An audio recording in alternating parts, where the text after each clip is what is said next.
بسم اللہ الرحمن الرحیم۔ سوال یہ کہ ننگے سر نماز ہو جاتی ہے یا اس کے پڑھنے میں کوئی فضیلت میں کوئی کمی یا ثواب میں کوئی کمی واقع ہوتی ہے ننگے سر پڑھنے سے؟ تو دیکھیں میرے بھائیوں، رسول اللہ صلی اللہ علیہ وسلم نے ہمیں نماز کا مکمل طریقہ بتایا ہے۔ تو آپ نے لباس کے متعلق بھی بیان فرمایا ہے، تو سر کو ڈھانپنا نہ ڈھانپنا یہ لباس کے اندر آتا ہے، اس کا نماز کے ساتھ کوئی تعلق نہیں ہے۔ ہاں، جس کے لیے آپ نے فرمایا ہے وہ عورتیں ہیں۔ مسند احمد، سنن ابو داود اور جامع ترمذی کے اندر یہ روایت موجود ہے۔ ام المؤمنین عائشہ رضی اللہ تعالیٰ عنہ بیان فرماتی ہیں، لا يقبل اللہ صلاۃ حائض الا بخمار، کہ ایسی عورت کے جو بالغ ہو جائے اس کی نماز بغیر یعنی کہ وہ دوپٹے کے نہیں ہوتی، بغیر اوڑھنی کے دوپٹے کے، یعنی کہ ننگے سر اس کی نماز نہیں ہوتی۔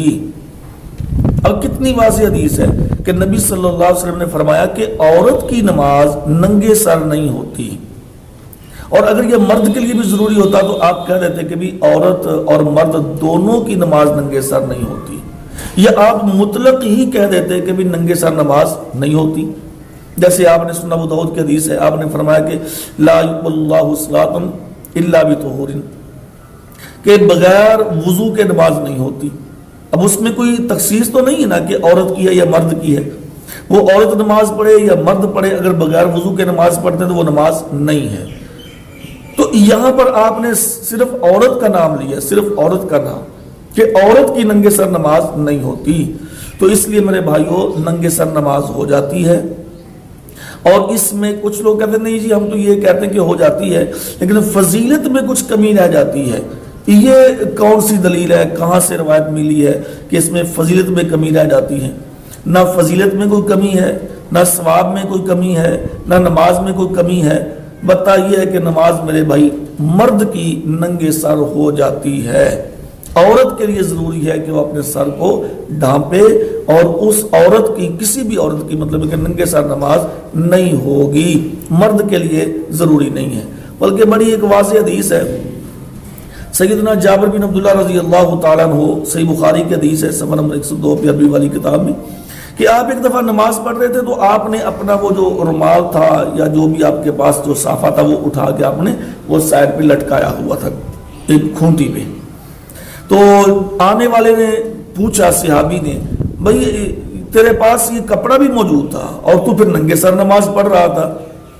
انہوں نے فرمایا کہ اس لیے میں نے یہ کام کیا تاکہ تیرے جیسے آدمی کو جو اس مسئلے سے ناواقف ہے ان کو پتہ چل جائے کہ ہاکذا صلی رسول اللہ صلی اللہ علیہ وسلم، کہ اس طرح بھی نبی صلی اللہ علیہ وسلم نے نماز ادا کی ہے۔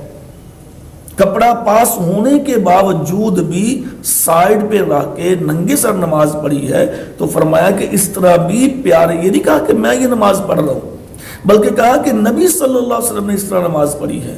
تو اس لیے میرے بھائیوں ننگے سر نماز میں کوئی ثواب میں کوئی فضیلت میں کوئی کمی واقع نہیں ہوتی۔ تو بتا عورت کی ننگے سر نماز نہیں ہوگی، مرد کی ننگے سر نماز ہو جاتی ہے۔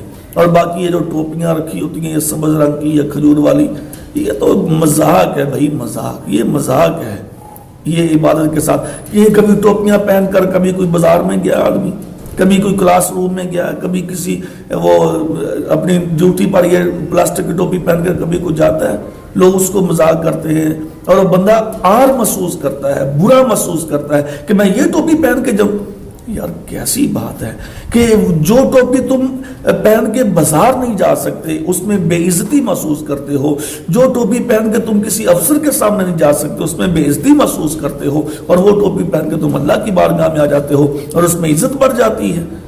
اللہ کا خوف کرنا چاہیے، تو یہ فضولیات سے بچنا چاہیے۔ تو باقی یہ ہے کہ ننگے سر نماز آپ کی ہو جائے گی انشاءاللہ، اس میں کوئی بات نہیں ہے۔